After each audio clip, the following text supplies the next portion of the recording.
मंत्री गिरीश महाजन आणि एकनाथ खडसे यांच्यात पुन्हा जुंपल्याचं पाहायला मिळते। कोण एकनाथ खडसे? मंत्री गिरीश महाजनांनी चांगलंच डिवचलंय। महाजन जगविख्यात व्यक्तिमत्व, त्यामुळे ओळखत नाहीत। एकनाथ खडसेंनी देखील गिरीश महाजनांना उत्तर दिलंय।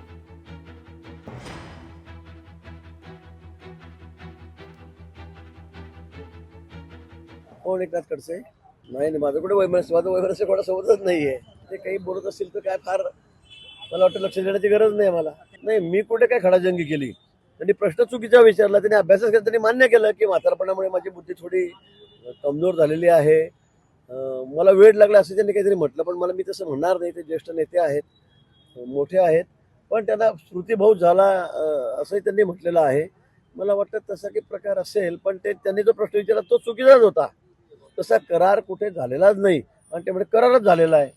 आता मी त्याला 4 वेळा सांगत होतो की असा कुठलाही करार नारपार तापीच्या संदर्भात, तापी आरच्या संदर्भामध्ये, हा नर्मदे संदर्भात, त्या ठिकाणी पाणी वाटपाच्या संदर्भात झालेला नाही।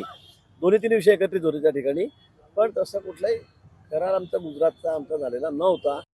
गिरीश महाजन एक अत्यंत महान व्यक्तिमत्व आहे, सुसंस्कृत आहे, जगद्विख्यात आहे आणि मी एक लहान माणूस आहे, त्यामुळे मला फारसे लोक महाराष्ट्रामध्ये ओळखत नाही। स्वाभाविकता त्यांनी हे म्हटलं असेल आणि त्यामुळे अशा महान व्यक्ती ज्यावेळेस बोलतात, जे समर्था घरचे असतात, तर त्यांच्या बोलण्याला फारसं लक्ष देण्याची आवश्यकता नाही। लोकशाही मराठी ऐका, पहा, जागरूक रहा।